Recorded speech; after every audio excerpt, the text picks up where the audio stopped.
General nerdery. So I don't remember what podcast we've talked about this on because we have about 400 of them.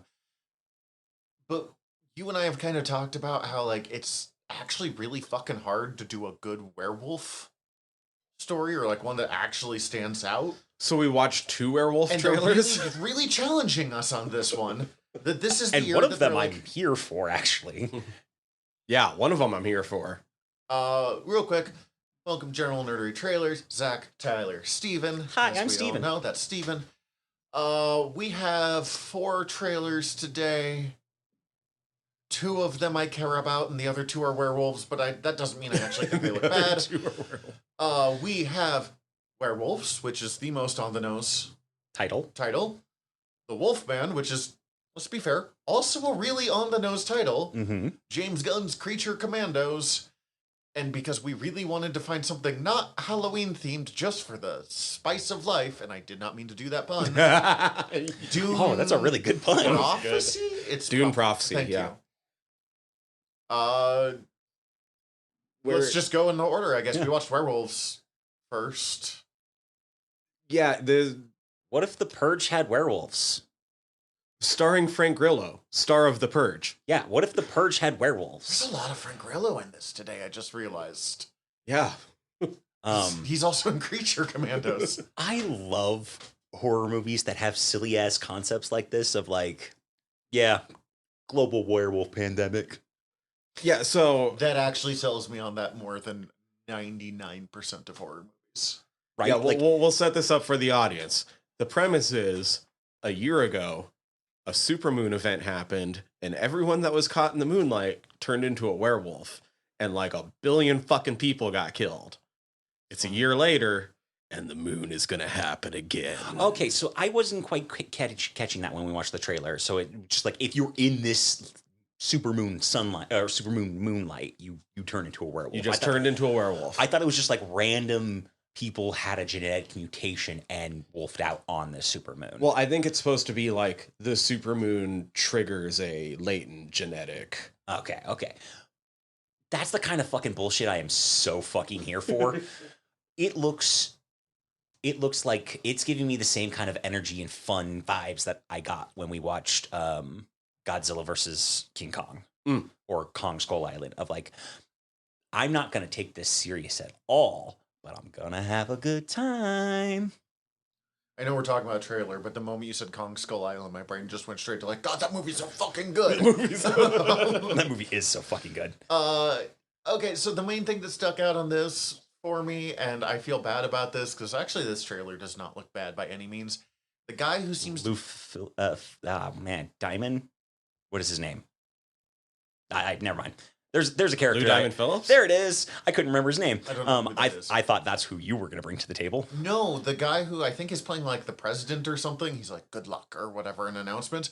I've been spending this entire time trying to figure out where I know him from, and he was the guy who stabs Jake Peralta when he's in prison.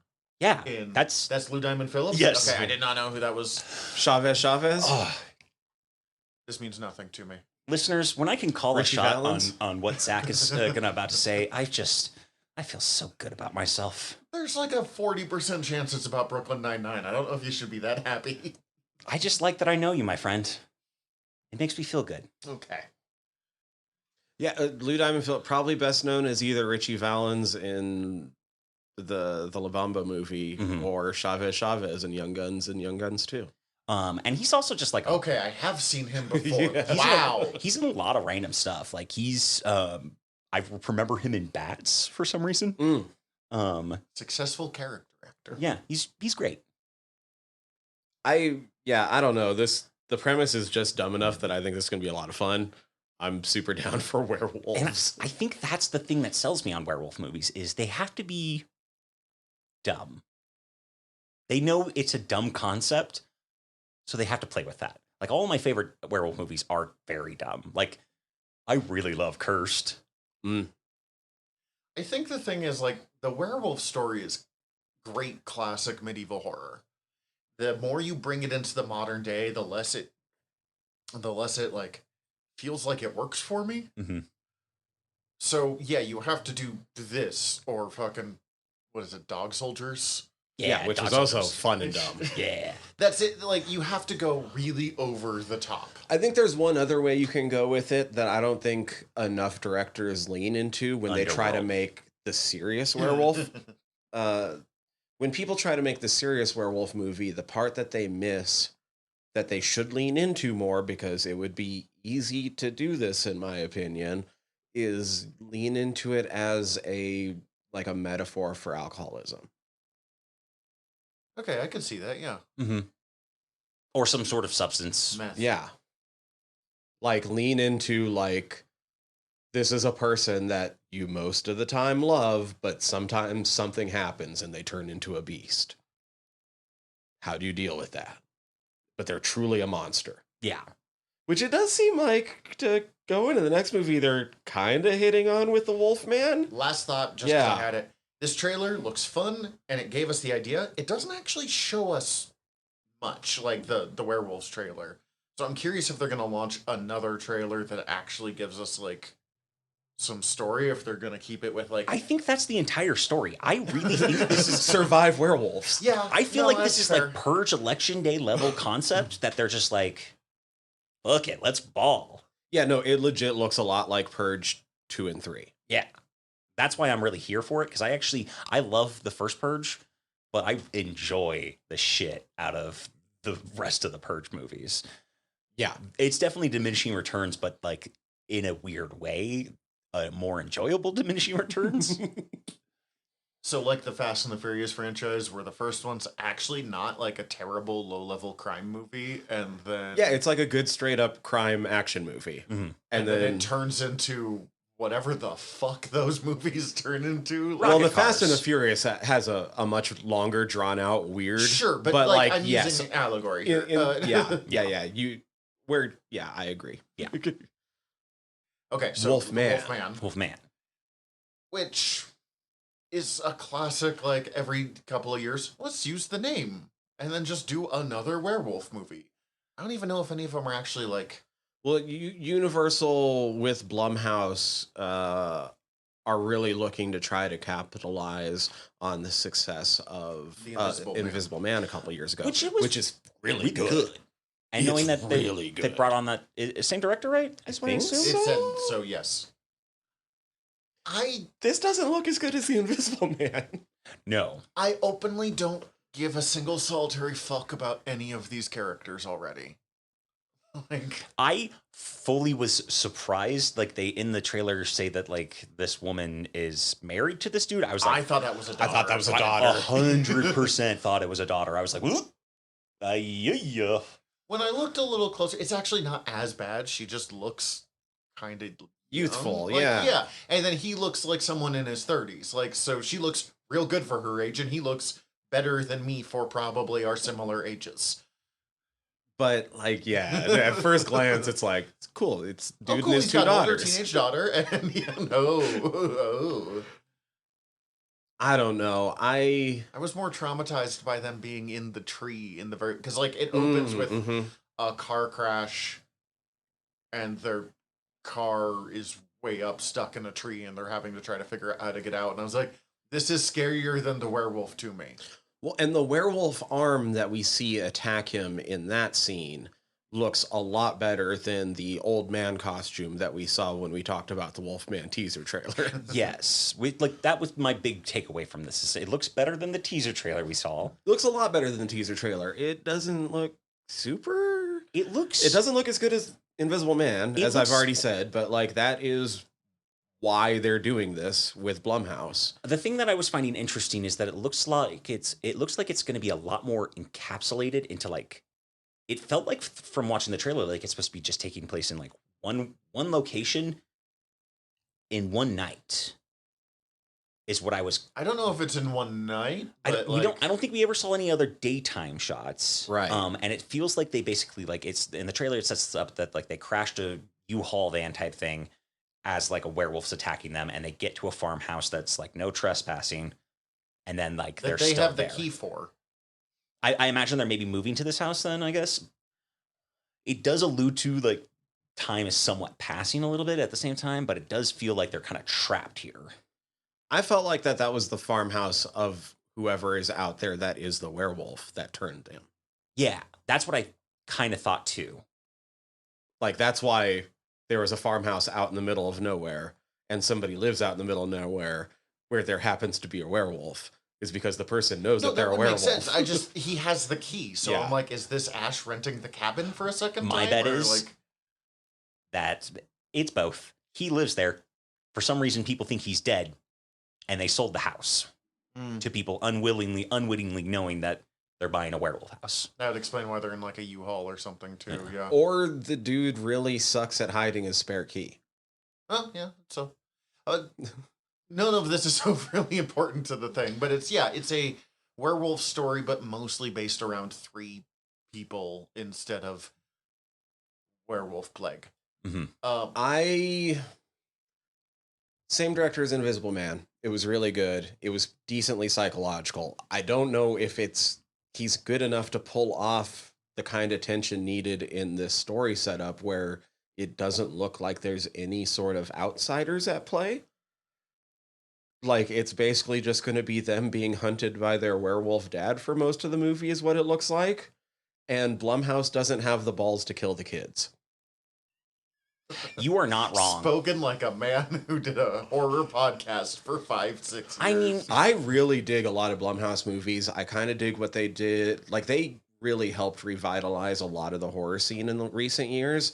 But they did so by identifying all of the lines that you can push up to and still appease a general audience, and they don't tip over those lines. they do play it very safe. None of them are anywhere like none of them that I've seen would I say are like pushing boundaries in any major way. They're neat. They fund really neat projects. And I feel like they definitely give projects that wouldn't get made I feel like they're one of the people that are funding what would be mid-budget pictures right now. Yeah, I actually really enjoy the company, but I've seen enough of their product to know there's lines that don't cross unless they fucking really knock it out of the park with the being hunted by your dad aspect. Like, there's not going to be much else draw to this movie.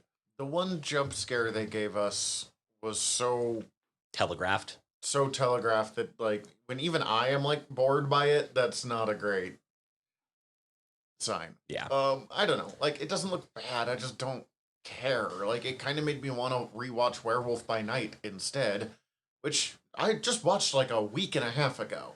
I should watch Honestly, it. It's so fucking good. Still haven't watched it. it's probably going to be better than the Benicio del Toro, Anthony Hopkins Wolfman. Oh, that movie, was that good? Because I don't remember it being exists. good. It's fine. It should have been way better when you have When you have Benicio del Toro. And Anthony Hopkins. I remember, like, thinking, oh, I might actually go see this one when I didn't, but, like, mostly because the reviews were, well, that happened. Yeah. Not even in a bad way. It just happened. It just happened. And this looks like it's actually going to be better than that. But how Only much thing better? that really entices me to watch it so far is knowing that it's being directed by the guy who did Invisible Man, which I really enjoyed. I thought that was a really fun movie. My very weird specific complaint is as they're having, because they'll do the, like, what do you do moment when someone you love moment. But, like, they put the words up, but then, like, they change the font in the middle of it. Oh, yeah. And it just annoyed me.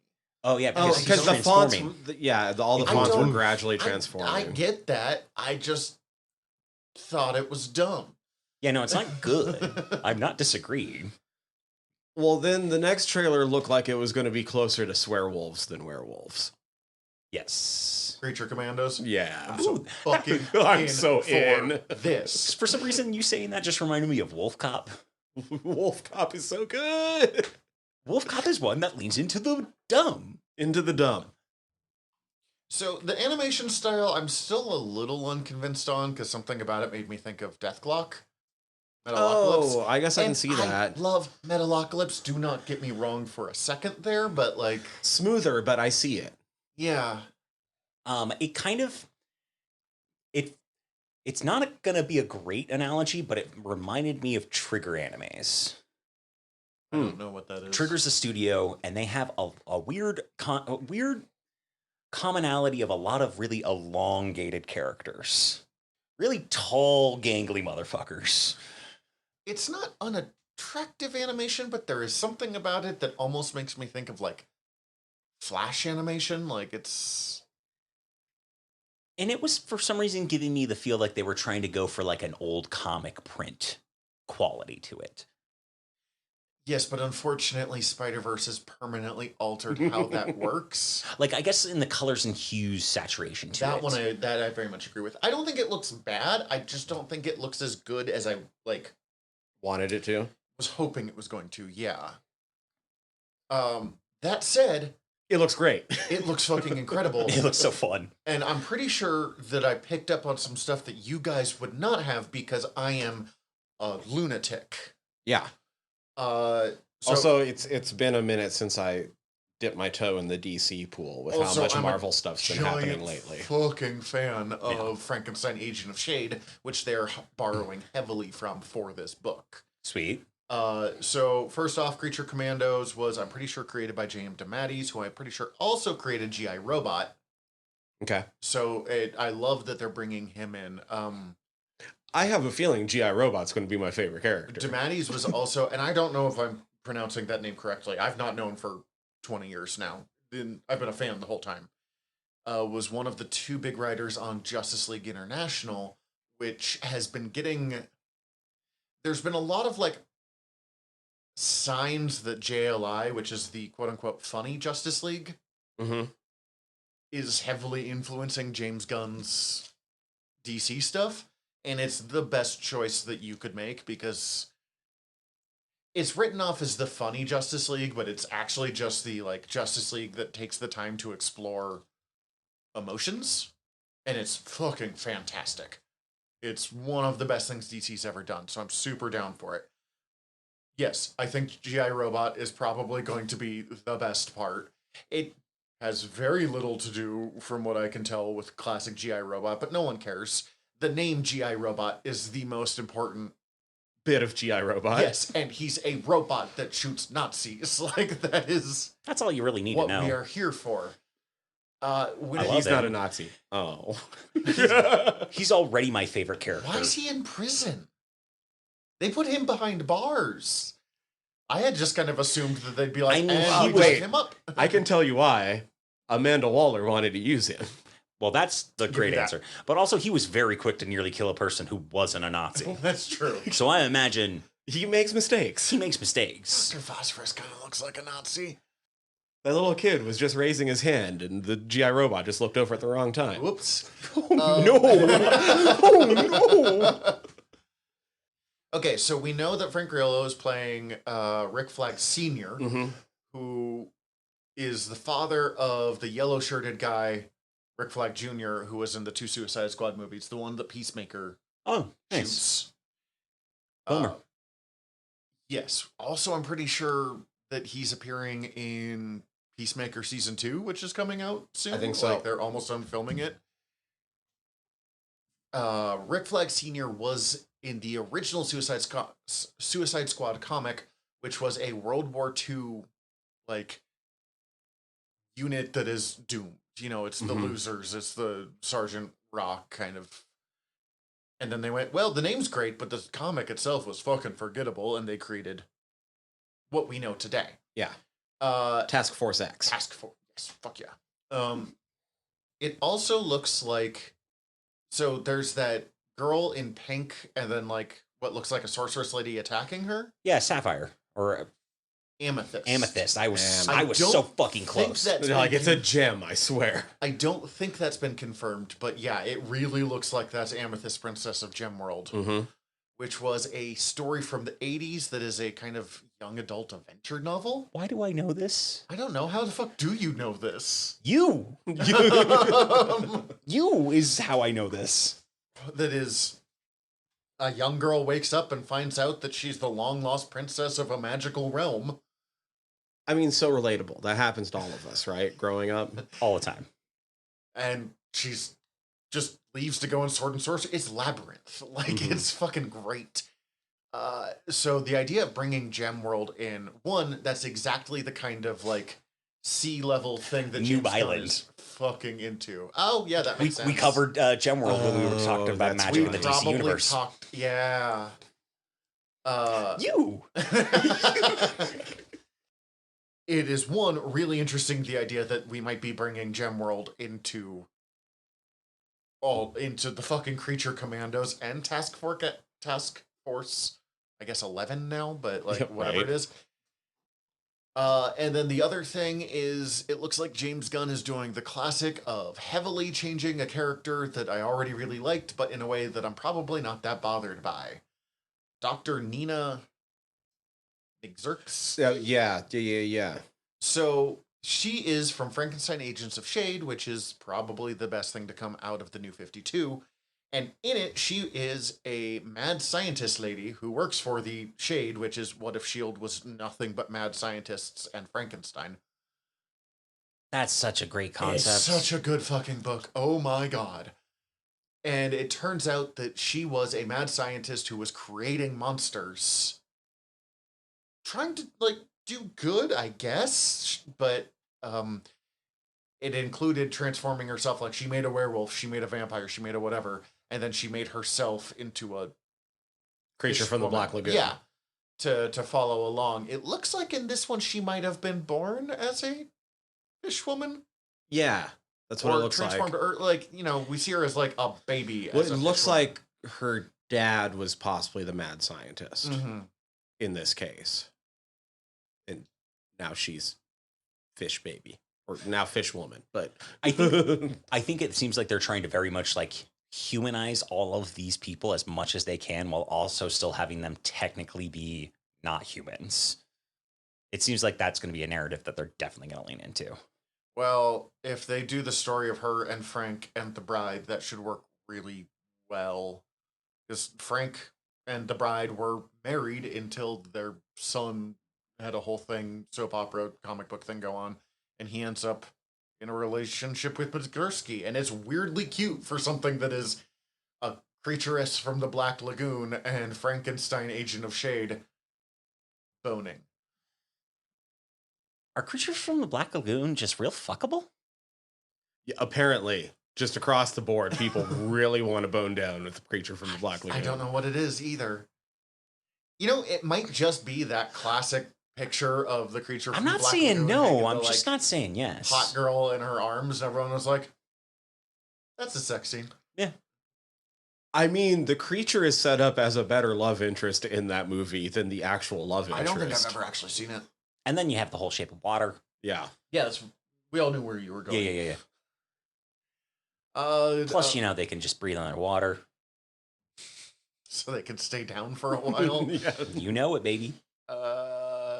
Now thinking of wild sex, Dune Prophecy. Oh. Look, man, the whole fucking thing about them is that they're fuck witches, okay? Yeah, Like, I mean, it's true. They're fuck witches. Do you think they're going to have them be fuck witches in this movie? Yes. there was some signs in that. Oh, sweet. I don't think they're going to go as deep into fuck witch territory as, like, they could, but It didn't look like they were shying away from it necessarily, but do you think that it's going to go as deep into, oh no, the Bene Gesserit are fucking terrible, yes. as they should? Because they're like talking about the origins of the Bene Gesserit, but Ragnar sure seems to be in the right on this side, other than the fact that he is aligning with the Emperor, who is played by, who is that, Mark Strong? Yeah. Who never once in history has played a good person. Oh, no, he's great in The Kingsman, actually. Yeah, he's great in The Kingsman. Oh, you're right. So once He in is history. like an international assassin in that one, but like, But for Fair. country, with morals. okay. And he lets Stephen- Taron Egerton go fuck a girl in the ass. Stephen, you of all people just used international assassin for a country as a defense of a person's character. I didn't say America. Yeah, because Britain is so much better. Oh, so historically. much better. Kingsman was another movie that was much better than it had any right to be. That's true. As well as the sequel. I never saw Yeah. the second one. Prequel, technically.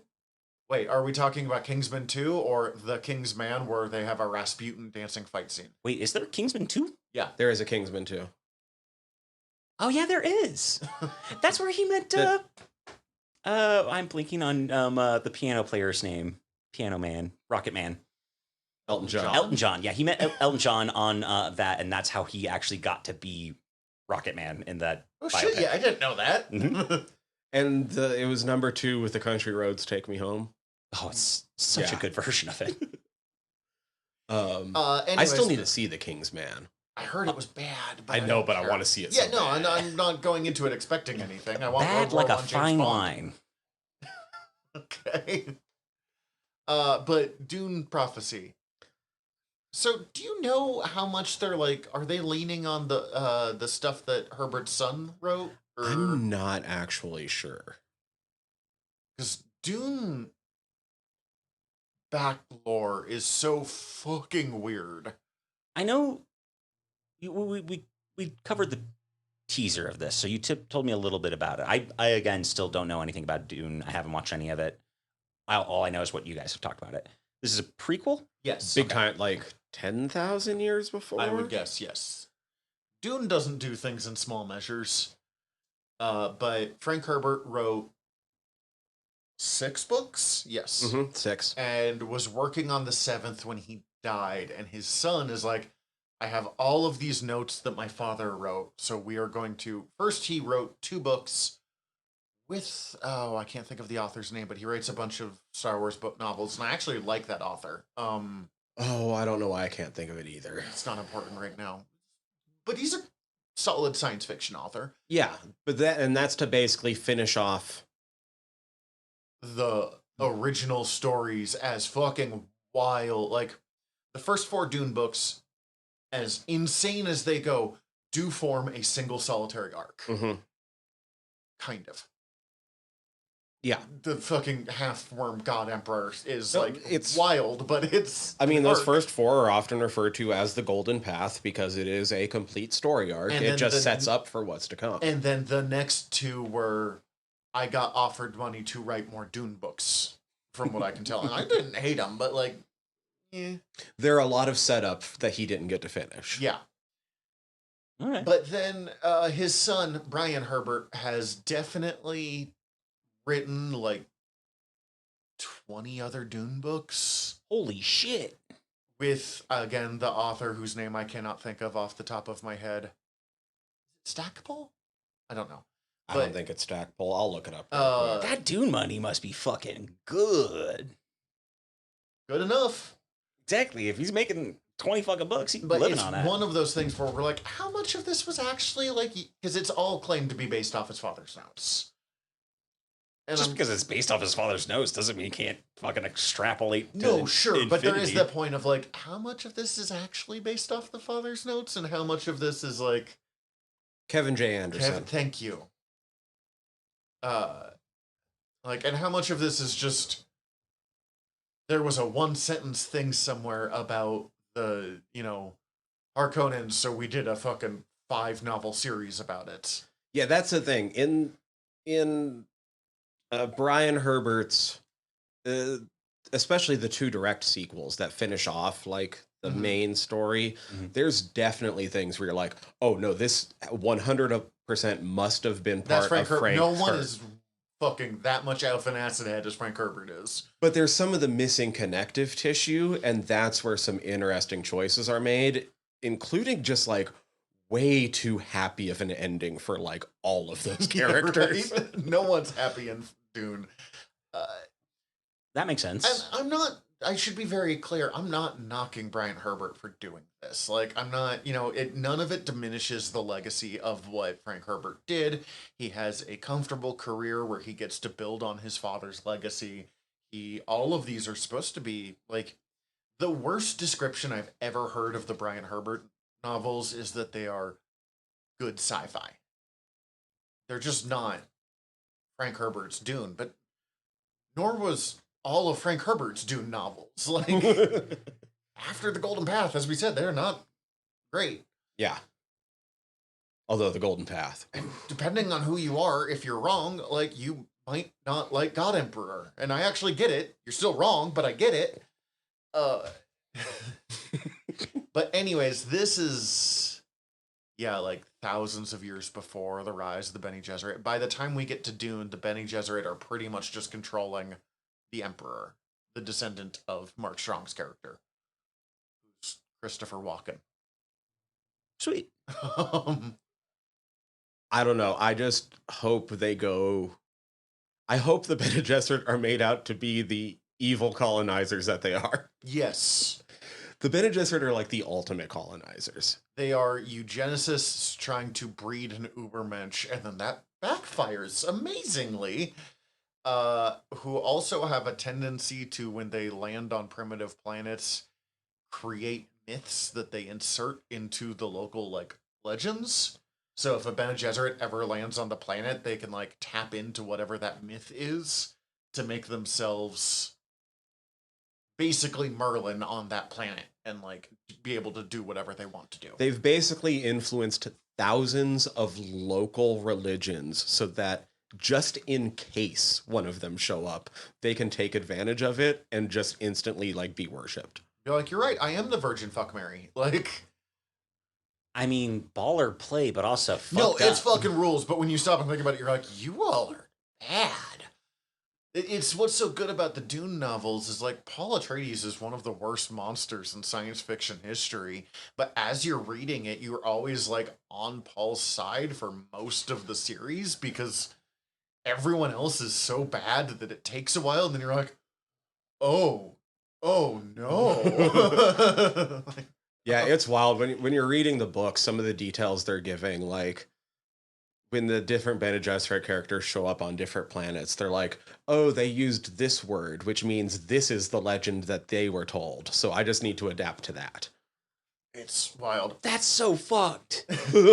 And that's the one thing, like, this looks good, it looks pretty, it looks like fun, classic science fiction. Didn't look horny enough for me. It does not look horny enough for Dune. Although the trailers for the other Dunes did not look super horny either, so we'll see how it goes.